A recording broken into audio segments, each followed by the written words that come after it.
Have you ever found yourself in that situation, where losing maybe 20 bucks feels like a significant blow, like a real punch to the gut? Oh, absolutely. But then finding 20 bucks on the street, it's just, well, it's a pleasant surprise, sure, but it hardly seems to balance out, does it? Not at all. That sting of loss, it just seems to outweigh the joy of the gain. To quite a margin, actually. It really does.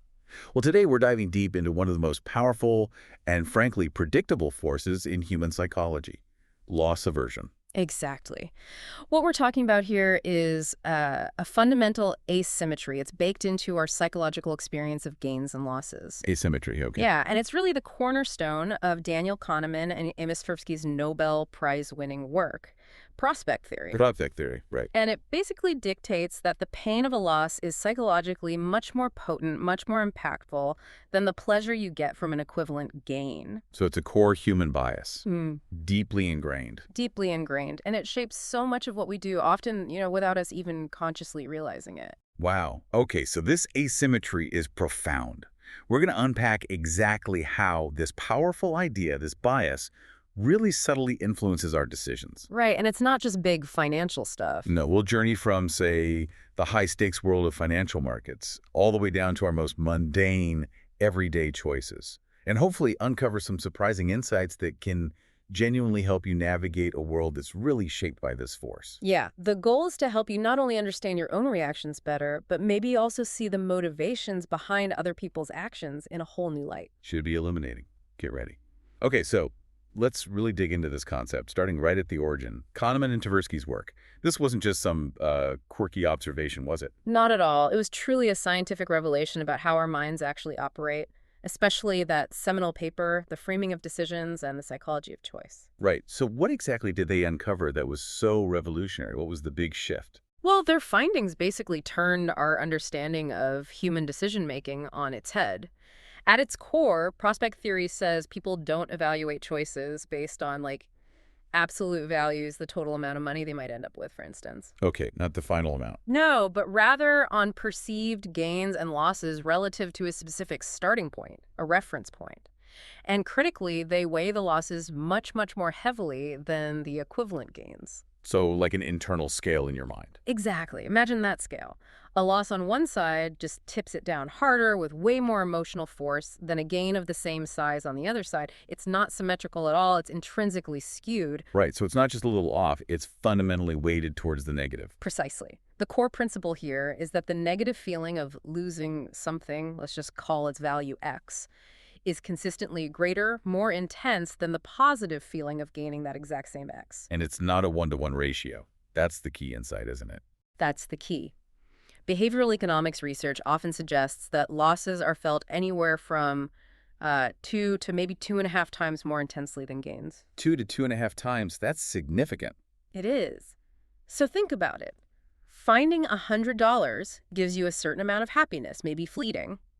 But losing that same $100, it might hit you with 2 or even 2.5 times that amount of distress, of negative feeling. Wow. That explains that gut punch feeling. It's a powerful emotional multiplier, and often it's working completely subconsciously. It just shapes our responses profoundly. And what's really fascinating here is that what counts as a gain or loss isn't some universal standard, right? You mentioned it's relative to a reference point. Exactly. Kahneman and Tversky stress this. The reference point is our psychological anchor. It could be what we expect, what we currently have, or even, what we feel entitled to. Can you give an example of that? Sure. Let's say you've been told you're getting a bonus and you're expecting, say, $5,000, but then you only receive $3,000. Okay, still $3,000. That's good. Objectively, yes, it's a game, but you might actually feel a sting of disappointment, right? A sense of loss almost, because it fell short of your $5,000 reference point. Ah, okay, I see. And the $100 example we started with. Same idea. If you found it, great. A nice little lift, maybe you make a mental note. But if you lost it, you'd likely spend far more emotional energy being upset. Yeah, replaying where it could have gone, feeling frustrated. Exactly. That lingering frustration. And this isn't just a personality quirk. It seems to be a fundamental aspect of how our brains are wired. Our subjective experience of value is always calibrated against that reference point, our current state or our expectations. Always relative. Always relative. Yeah. And this ties directly into what Kahneman and Tversky called the unjustified influences of formulation. A bit of jargon maybe, but crucial. Unpack that for us. Unjustified influences of formulation. It simply means that the way a choice is presented, how it's framed, can fundamentally alter our decision-making, even when the underlying objective outcomes are absolutely identical. So how you package the information changes the choice. Precisely. We're not always these coolly rational optimizers calculating probabilities. We're deeply influenced by how information is contextualized for us, especially when it involves potential losses. Okay, so it's a subtle but really pervasive force. It can manipulate our choices without us even noticing. That's the power of framing, driven by our aversion to loss. It can make us choose options that, if presented differently, we might have easily rejected. Okay, the theory makes sense. But where does this really hit home for us every day? It seems this loss aversion thing is deeply embedded in how information gets presented, this framing idea. Oh, absolutely. It's not just academic theory, it's everywhere. It's about how companies, policymakers, even doctors, sometimes knowingly, sometimes not, use this framing to influence our choices. So how it's framed gain versus loss can completely shift how we see it. Totally. It shifts our perception and right along with that, our decision. Consider the realm of health outcomes. Classic example. Okay, like medical choices. Exactly. Barbara McNeil and her colleagues did some groundbreaking work here. They showed the huge difference between telling patients a medical procedure has, say, a 90% survival rate versus saying it has a 10% mortality rate. But that's the same thing, objectively. 90% survive means 10% don't? Precisely. Yeah. Identical statements, same outcome probability, but patients are far more likely to choose the procedure when it's framed positively than 90% survival rate. Why is that? Because the 10% mortality rate frame highlights the loss of life, and people are instinctively driven to avoid that loss, even if the game frame, survival, represents the exact same reality. Wow. So we focus more on avoiding the negative than securing the positive, even if they're mirror images. That's loss aversion in action. We find the idea of losing life just more viscerally threatening, more motivating than the idea of gaining survival is appealing. It's the power of the negative frame. And this isn't just life or death stuff. You see this in everyday money matters too, right? Didn't Richard Thaler talk about this? He did. Thaler, another giant in behavioral economics, pointed this out brilliantly with the simple distinction between offering a cash discount versus imposing a credit card surcharge. Yeah, you see that at gas stations sometimes. Right. When it's a cash discount, you feel like you're gaining something by paying cash, saving money. It's a positive incentive. Feels good. But if it's framed as a credit card surcharge, that extra fee feels like a loss, a penalty imposed on you compared to the normal expected price. Even if the final price is identical in both cases. Even if the final price is exactly the same, the surcharge feels worse, more punitive than simply missing out on a discount. So that framing subtly nudges customers towards cash, playing directly on our aversion to feeling that loss. Clever. Or maybe sneaky, depending on how you look at it. Well, it's effective. And this framing effect even messes with how we understand numbers, especially with complex things like fuel efficiency. Larrick and Sol called it the MPG illusion. The MPG illusion, what's that? They showed how improvements in miles per gallon are often fundamentally misunderstood because of this bias. Think about this. A car improving from 10 mpg to 20 mpg. That feels like a huge gain, right? Doubling efficiency. Yes, very impressive. Now compare that to a car improving from 20 mpg to 50 mpg. Doesn't feel quite as dramatic, does it? Maybe not. Yeah. The percentage increase isn't as big. Right. But here's the counterintuitive part. That second improvement from 20 to 50 mpg actually saves way more fuel over a given distance than the first one from 10 to 20. Really? How does that work? It's about gallons consumed per mile, not miles per gallon. Going from 10 to 20 mpg saves 5 gallons per 100 miles. Going from 20 to 50 mpg saves 3 gallons per 100 miles. Oh, wait, I got that backwards. Let me rephrase. Okay. Going from 10 to 20 mpg means you go from using 10 gallons per 100 miles to 5 gallons per 100 miles. That's a saving of 5 gallons. Got it. Going from 20 to 50 mpg means you go from using 5 gallons per 100 miles to 2 gallons per 100 miles. That's a saving of 3 gallons. So actually the 10 to 20 jump saves more fuel in that specific calculation over 100 miles. My apologies. The initial intuition about the feeling of gain being bigger from 1020 versus 2050 is correct, but the fuel savings point requires more nuance depending on the distance driven and how you calculate. The core illusion Larrick and Sol pointed out is that people underestimate the value of improving already efficient cars further because the MPG number increase seems smaller. They might focus on getting rid of the biggest gas guzzlers, which is good, but neglect significant savings available from smaller improvements on more efficient vehicles. Ah, okay. So our gut feeling about the gain in MPG can mislead us about the actual fuel saved or environmental impact. We misjudge the scale of the benefit based on the framing. Exactly. Our perception of the gain or the loss avoided is distorted by the way the numbers are presented and our intuitive, but sometimes flawed processing. Relying solely on that gut feeling can lead to suboptimal decisions, whether you're buying a car or evaluating policy. So, okay, we've seen how conscious framing works, Yeah. but what about situations where we aren't even actively making a choice, where the default option kind of nudges us? Right. Now you're hitting on default bias, which is a really powerful application of loss aversion. It shows how simple inertia, rooted in our desire to avoid the perceived loss or even just the effort involved in changing the status quo, powerfully shapes behavior. Inertia driven by avoiding a loss. How does that work? Think about organ donation rates. Johnson and Goldstein did some fascinating research comparing countries. Okay, what do they find? In countries where organ donation is the default, meaning you're automatically considered a donor unless you actively opt out. So you have to take an action to not be a donor. Exactly. In those countries, donation rates are significantly, often dramatically higher, like over 90% in some cases. Wow. Compared to... Compared to countries where you have to actively opt in, where you have to take a specific action like check a box or sign a form to become a donor. There, rates can be incredibly low, sometimes under 20%. That's a massive difference, just based on a default. It's huge. The perceived effort, or maybe even the subtle feeling of losing the default status of not being a donor, is enough to deter many people from making the active choice to change it, even if they conceptually support organ donation. So we don't want to lose the status quo, even if the status quo is just doing nothing. Precisely. It demonstrates the sheer power of the default setting when loss aversion is whispering in our ear. It keeps us stuck, sometimes for better, sometimes for worse. Okay, let's pivot now. Take these psychological insights into the high-stakes world of money. Finance. Investing. It seems our aversion to loss really shapes how we handle our money, doesn't it? Oh, absolutely. The world of finance, often painted as this arena of pure logic and rational calculation, is actually teeming with examples of loss aversion driving decisions at every level. It's not just about spreadsheets and algorithms, then. Far from it. I mean, think about wisdom that's centuries old. So Francis Bacon, way back, he advised something like, "He that resteth upon gains certain shall hardly grow to great riches." But, crucially, it is good, therefore, to guard adventures with certainties that may uphold losses. Guard against losses. Yeah. Back then. Exactly. It highlights this fundamental human desire to protect what you have, to mitigate the downside. It's not just about chasing gains, it's about avoiding ruin.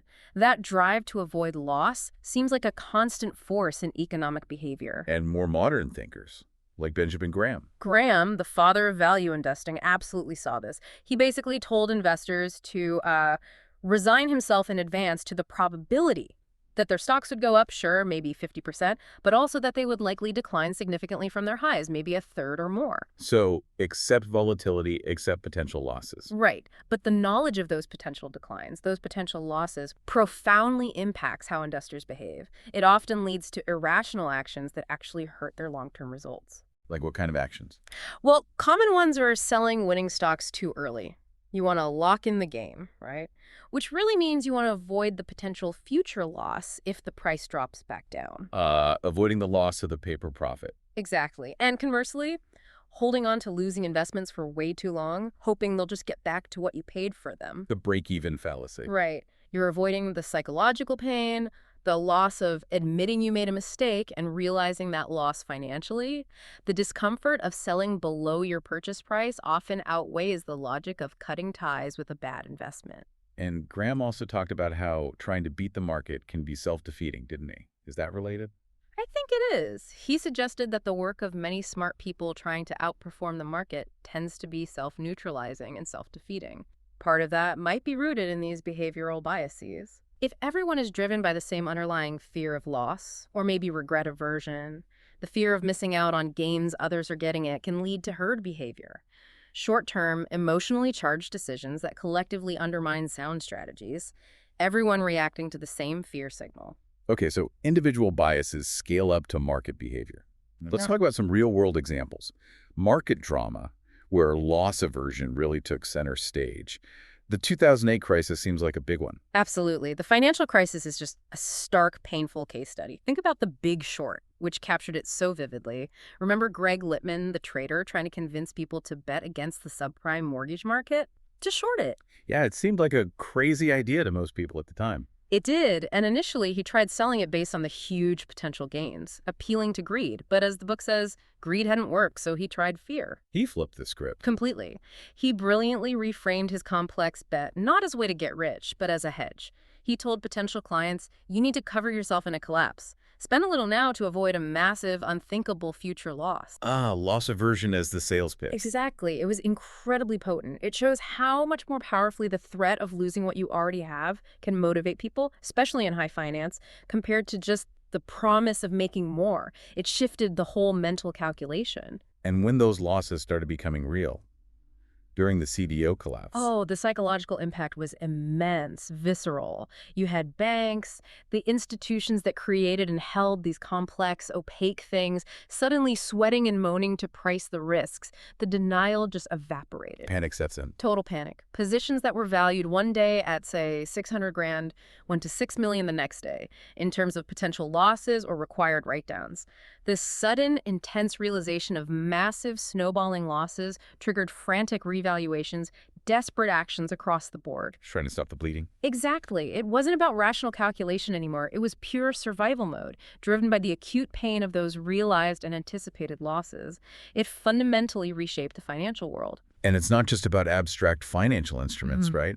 What about losing something more personal, like a company you built? Right. Think about the sale of Zappos to Amazon, chronicled in The Everything Store.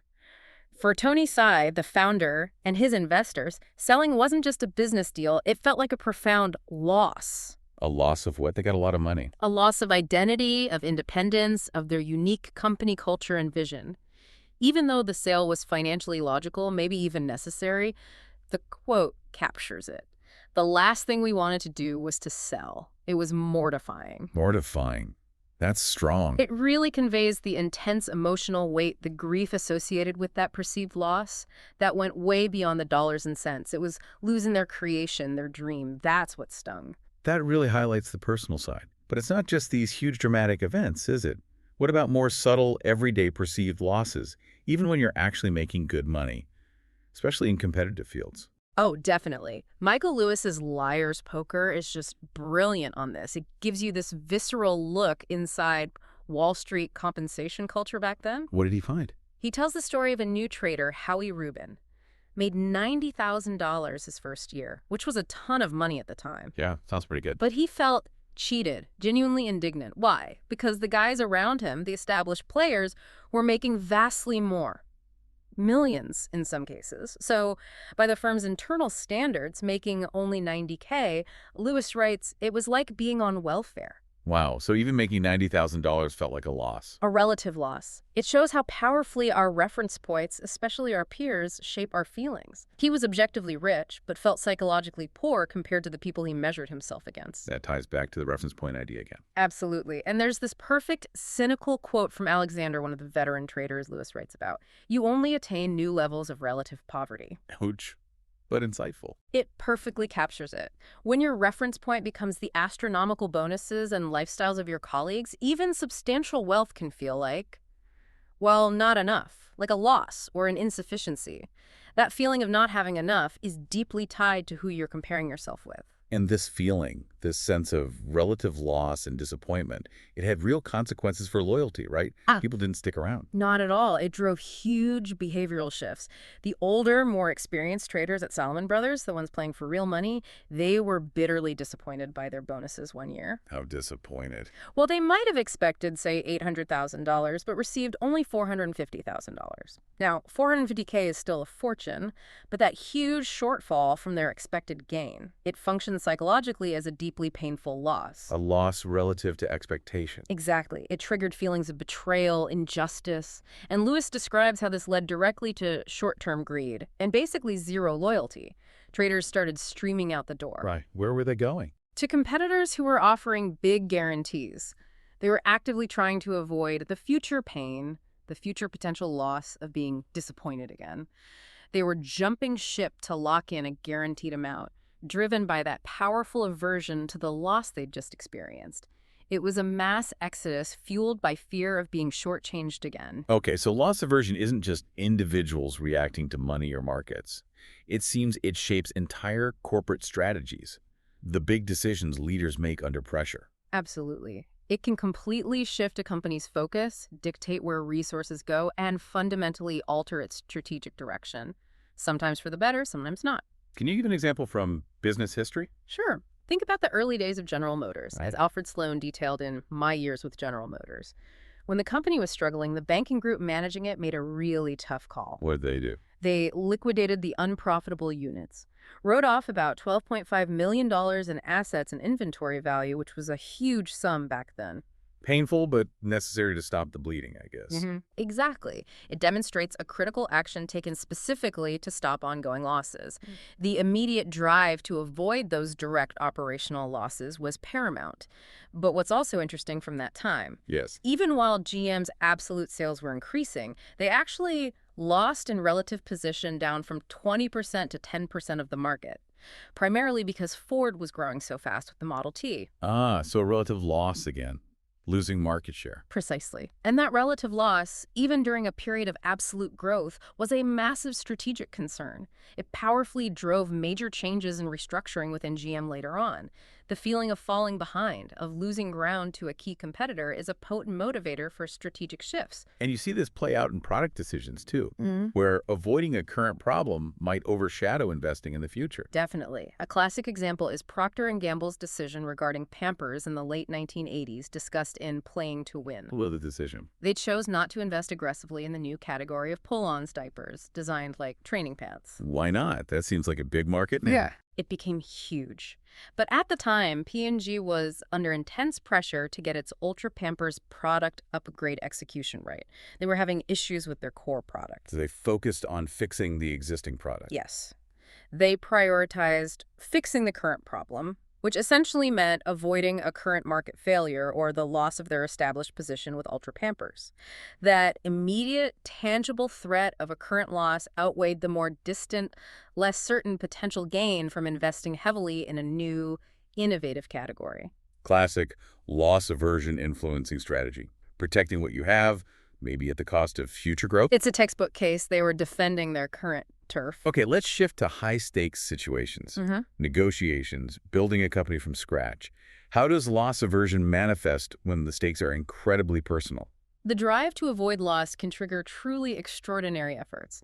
Ben Horowitz writes about this powerfully in The Hard Thing About Hard Things. He recounts this gripping contract crisis at his company. What happened? They basically had 24 hours to get critical contracts amended. Failure meant they'd have to do a restatement of revenue, which is a disaster for a public or soon-to-be public company. Sounds intense. It was. His team went to unbelievable lengths, pulling all-nighters, calling every board member, using every connection they had.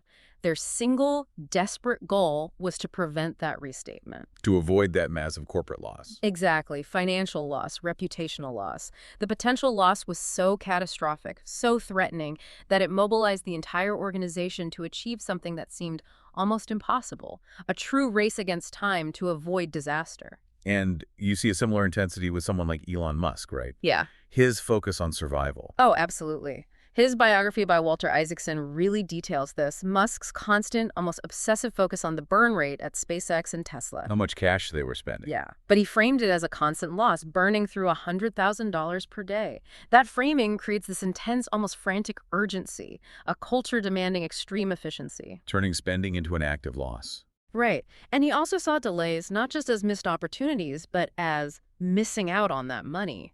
He framed foregone gains as a type of loss, demanding immediate action. And his personal sacrifices. Selling his prized possessions, like his McLaren supercar, to pump cash into the companies when they were near collapse. That underscores this deep, almost visceral aversion to losing his ventures. Failure wasn't just a business outcome. It felt like a personal catastrophe he had to avoid at any cost. So beyond the leader's drive, there's also this idea of confronting difficult truths within a company. Loss aversion must make that really hard. Incredibly hard. Jim Collins, in Good to Great, talks about the principle of confront the brutal facts, yet never lose faith. Confronting the brutal facts, Easy to say, hard to do. Very hard, because it means acknowledging failures, shortcomings, undeniable losses. Our natural loss aversion makes us want to avoid that pain, deny the bad news, rationalize it away. We don't want to face the loss. Exactly. But Collins argues that the ability to do it anyway, to look unflinchingly at what's not working despite the psychological discomfort, is absolutely essential. It's what separates the truly great, enduring companies from the ones that eventually falter. They embrace that short-term pain of recognizing loss for long-term strength. Okay, final area here. Competition and advertising. How does loss aversion play out when companies are battling for market share or trying to grab our attention? The competitive landscape is just rife with loss aversion tactics. Think about Amazon versus Zappos again from the Everything store. What did Amazon do? Their strategy to inflict further pain on Zappos, for instance, by adding a $5 bonus to their already free shipping, directly competing on Zappos' main strength, wasn't just about gaining customers for Amazon. It was about hurting Zappos. It was explicitly driven by a desire to cause losses for Zappos, and critically, to prevent Amazon from losing market share in that growing online shoe category. Zappos' resulting slowdown in growth, their inventory problems, the layoffs, those were real, painful losses that ultimately pushed them towards selling. A competitive strategy focused on inflicting loss. And preventing their own. And in marketing, think about direct marketers, as Malcolm Gladwell described in The Tipping Point. They have this relentless focus on avoiding the loss of wasted advertising spend. They test everything, right? Constantly, different headlines, images, offers. They need that objective, ironclad measure of effectiveness. Their focus isn't just maximizing the gains from a good campaign, but crucially, minimizing the financial losses from bad ones. Every dollar spent that doesn't bring a return is seen as a loss to be rigorously avoided. Driving constant optimization. Exactly. It's loss aversion applied to marketing budgets. And sometimes the loss isn't financial, it's more emotional, tied to identity or creation. Absolutely. Steve Jobs' reaction to Disney potentially making Toy Story sequels without Pixar, as told in his biography, his quote about it being like molesting our children. That's incredibly strong language. It is. And apparently John Lasseter, Pixar's creative head, actually started crying at the thought. It captures this extreme, visceral reaction to the perceived loss of creative control, of ownership over something they poured their souls into. More than just business. Way beyond business or money, it was about the potential violation, the loss of integrity of their artistic creation, a profound psychological investment tied directly to avoiding that specific, deeply personal kind of loss. One last example. Phil Knight, in Shoe Dog, talking about taking Nike public. He saw a recession looming and worried that if they waited, the market would give us far less than we were worth. So fear of future loss drove the decision. Explicitly, the decision to go public with all its complexities was powerfully driven by the desire to avoid a future loss and valuation. The fear of the company's perceived worth eroding if they hesitated pushed them to act quickly. Wow, what an incredible, really illuminating deep dive. Loss aversion. It seems to be everywhere, touching everything from global markets down to our own gut reactions. It really is one of the most fundamental forces driving our behavior. And understanding this asymmetry, that basic truth that losses sting more, often much more, than equivalent gains feel good, it gives you a powerful lens. A lens for what? For anticipating behavior, your own and others. Whether you're looking at how a deal is framed, how a product is marketed, how leaders prioritize problems, that shadow of potential loss is always there, shaping the choices being made. So after exploring all of this, what's the key takeaway for you, the listener? How can you actually use this knowledge? Well, recognizing loss aversion isn't really about eliminating it. I don't think you can, it's too deeply ingrained. Right, it's part of being human. Exactly. Instead, it's about becoming a more thoughtful, more strategic, and definitely more self-aware decision maker. How so? It's about developing antenna, really. Being aware when a choice is presented to you in a way that's clearly designed to trigger your fear of loss. Asking yourself, is this frame influencing me? And looking inward, too. Absolutely. Understanding when your own reluctance to let go of something. Maybe it's an investment that's underwater. Maybe an idea you've championed that isn't working. Maybe just a possession you don't need anymore. When that reluctance is really loss aversion holding you back from a potentially better outcome or just a necessary change. So self-awareness armed with this understanding is the real key. I think it is. That's a powerful point. And it raises a question for all of us, doesn't it? How might your decisions change if you consciously tried to reframe potential losses. Maybe see them as opportunities for different kinds of games. Or even just understanding the psychology when you see others making choices that seem, well, irrational on the surface. Maybe it's not irrationality. Maybe it's just predictable loss aversion at play. Yeah, shifting from judgment to understanding the underlying bias. What really stands out to you from our conversation today? How will knowing about loss aversion maybe help you navigate your next big decision, or even just make sense of everyday interactions? It's worth reflecting on a specific example from your own life, I think. That can really make it stick. Definitely. And maybe here's a final thought to leave you with. If the pain of loss really is so much stronger than the joy of gain, how much of our striving in life, our ambition, is genuinely about accumulating more? More stuff, more status, more wealth. Versus how much is driven, perhaps more deeply, by simply trying to hold on to what we already have, or even just desperately trying to avoid the sting of what might be taken away from us. Is ambition fueled more by the fear of falling than the hope of rising? Something to definitely chew on.